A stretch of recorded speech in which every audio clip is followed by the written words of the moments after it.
എല്ലാ കൂട്ടുകാർക്കും പുതിയൊരു വീഡിയോയിലേക്ക് സ്വാഗതം.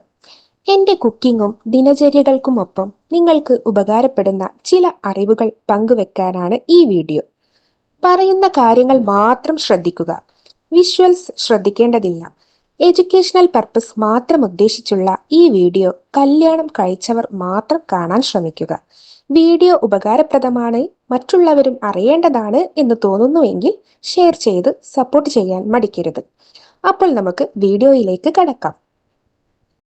നിങ്ങളുടെ ദാമ്പത്യത്തിൽ ഇത്തരം പ്രശ്നങ്ങളുണ്ടോ? എങ്കിൽ ഒന്ന് സൂക്ഷിക്കുന്നത് നന്നായിരിക്കും കേട്ടോ. ഇതേക്കുറിച്ചാണ് ഈ വീഡിയോ ഇന്ന് ഷെയർ ചെയ്യുന്നത്. ഓരോരുത്തരുടെയും ജീവിതത്തിലും അവരവരുടേതായ പ്രശ്നങ്ങൾ കാണാറുണ്ട്. പ്രത്യേകിച്ച് ദാമ്പത്യ ജീവിതത്തിൽ നിരവധി പ്രശ്നങ്ങളാണ് നേരിടേണ്ടി വരിക.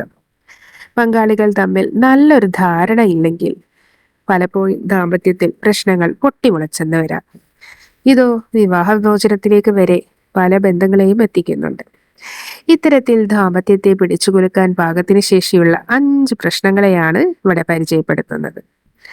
അതിലൊന്നാമതായി ലൈംഗിക ബന്ധത്തിനെ സമീപിക്കുന്ന രീതി. ഒരു ദാമ്പത്യത്തിൽ ഒത്തൊരുമ പോലെ തന്നെ പ്രധാനപ്പെട്ടതാണ് ശാരീരിക ബന്ധവും. ശാരീരിക ബന്ധത്തിനിടയിൽ ഉണ്ടാകുന്ന പ്രശ്നങ്ങൾ, വിയോജിപ്പുകൾ എല്ലാം തന്നെ ദാമ്പത്യത്തെ കാര്യമായി ബാധിക്കുന്നുണ്ട്. രണ്ട് വ്യക്തികൾക്കിടയിൽ ശാരീരിക ബന്ധം നടക്കുമ്പോൾ രണ്ടുപേരുടെയും താല്പര്യങ്ങൾ മനസ്സിലാക്കി സമീപിക്കുന്നതാണ് നല്ലത്.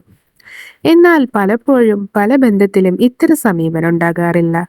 ഇത് മറ്റേയാളിൽ ചടപ്പ് സൃഷ്ടിക്കുകയും ശാരീരിക ബന്ധത്തിനോട് മൊത്തത്തിൽ വെറുപ്പുടലെടുക്കുകയും ചെയ്യും.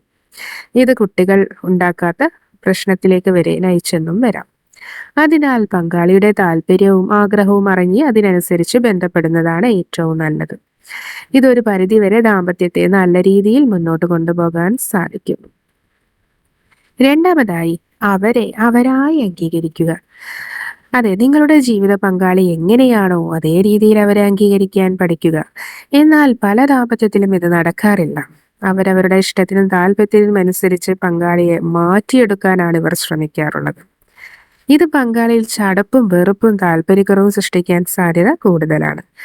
അതിനാൽ അവരെ അവരായി അംഗീകരിക്കാൻ പഠിക്കുക. ഇത് നല്ല ദാമ്പത്യം ഉണ്ടാക്കിയെടുക്കാൻ നല്ലതാണ്.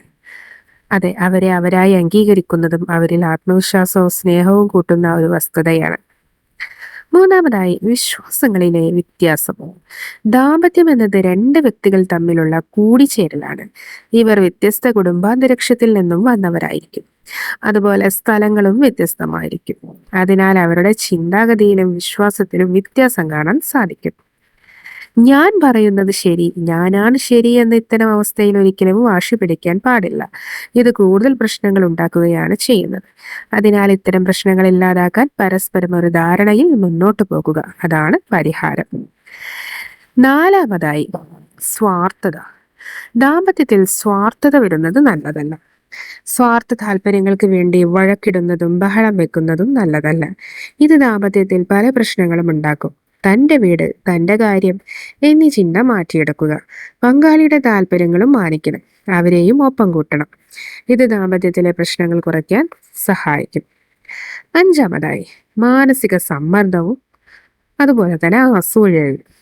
പങ്കാളിയുടെ മേലുള്ള അസൂയ, അതുപോലെ പങ്കാളി മറ്റുള്ളവരോട് കൂടുതൽ അടുപ്പം കാണിക്കുന്നതും മറ്റും പ്രശ്നമാക്കുന്നതും അമിതമായിട്ടുള്ള ആകാംക്ഷയും എല്ലാം ദാമ്പത്യത്തിൽ വിള്ളലുകൾ ഉണ്ടാക്കുന്ന കാര്യങ്ങളാണ്.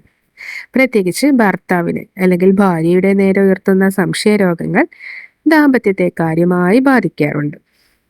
അപ്പോൾ ഇത്തരം കാര്യങ്ങളൊന്ന് ശ്രദ്ധിക്കുന്നത് നന്നായിരിക്കും.